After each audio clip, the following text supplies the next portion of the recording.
চিত্রনায়ক সোহেল হত্যা মামলার আজকে রায় হলো। দীর্ঘদিন এই মামলাটা মহামান্য হাইকোর্টে এটা পেন্ডিং ছিল, স্টে ছিল।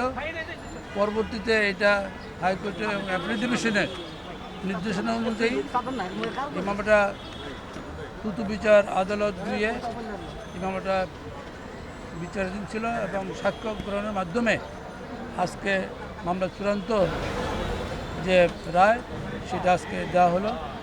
এবং এই মামলায় যে মোট 9 জন আসামি, এই 9 জন আসামির মধ্যে এখানে আজিজ মোহাম্মদ ভাই ছাড়া আরও অন্যান্য বান্টু ইসলাম এরাও এই মামলায় আসামি ছিল। এই 9 জন আসামির বিরুদ্ধে আজ এই মামলার সাক্ষ্য গ্রহণ করা হয়েছে।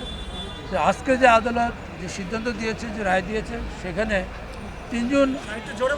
তিনজন আসামিকে যাবজ্জীবন কারাদণ্ড দেওয়া হয়েছে এবং 2 লক্ষ টাকা জরিমানা অনাদায়ে 1 মাসের কারাদণ্ড দেওয়া হয়েছে। এবং সেই আসামিরা হচ্ছে আদনান সিদ্দিকী, বান্টু ইসলাম এবং আজিজ মোহাম্মদ ভাই। এই 3 জনকে যাবজ্জীবন কারাদণ্ড দেওয়া হয়েছে। আর বাকি যারা আছে তাদেরকে এই মামলা থেকে বেকসুর খালাস দেওয়া হয়েছে। ভাই, একটা বিষয় হচ্ছিল, কোর্ট বলেছে যে সাক্ষীরা গা বাঁচানোর জন্য সাক্ষ্য দিয়েছে, তো সেই ক্ষেত্রে আসলে আপনাদের গাফিলতি ছিল কিনা সাক্ষী আনার ক্ষেত্রে? হ্যাঁ, এটা আমি ব্যাখ্যা দিচ্ছি। আচ্ছা, এই মামলায় যে দীর্ঘদিন এই মামলাটা পেন্ডিং ছিল এবং সাক্ষীর জন্য এটা ধার্য ছিল, কিন্তু সাক্ষীদের সেভাবে পাওয়া যায়নি। এই মামলায় মোট 39 জন সাক্ষী ছিল।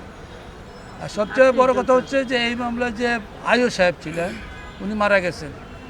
এই মামলায় যে 164 করেছে, যে ম্যাজিস্ট্রেট সাহেব তার জবানবন্দি ছিলেন, 164 করেছিলেন, সেই ম্যাজিস্ট্রেট সাহেবও আদালতে আসেননি। কিন্তু অন্যান্য সাক্ষীরা, এটা আদালতের যে অবজারভেশন, সেখানে স্পষ্ট বলেছেন যে যেহেতু এই সাক্ষী যারা দিয়েছে তারা গা বাঁচিয়ে সাক্ষী দিয়েছে এবং তাদের চেষ্টা করা হয়েছে যে আসামিদেরকে এই মামলা থেকে কীভাবে খালাস করানো যায়, অব্যাহত এই ধরনের একটা অপচেষ্টা ছিল। তারপরেও অন্যান্য সাক্ষীদের যে সাক্ষী, তাদের সাক্ষীর উপর ভিত্তি করে এই মামলাটা আজকে এই সাজাটা দেওয়া হলো। কারণ এই ঘটনা তো সত্য, উনি মার্ডার হয়েছে, ট্রাম্প যে ক্লাব, সেখানে তাকে হত্যা করা হয়েছে এবং সেখানে বান্টু ইসলাম, আজিজ মোহাম্মদ ভাই তারা ওখানে ছিল এবং তাদের পরিকল্পনা, তাদের উপস্থিতিতে এই ঘটনাটা ঘটেছে। অতএব এখানে অন্যান্য সাক্ষী যারা দিয়েছে তারা প্রত্যেকেই এদের কথা বলেছে যে ঘটনার সময় ছিল এবং তারা ঘটনার সঙ্গে জড়িত আছে। তার পরিপ্রেক্ষিতেই আজকে এই রায়টা আমাদের অত্যন্ত প্রত্যাশিত যে রায়, সেটা আমরা পেয়েছি।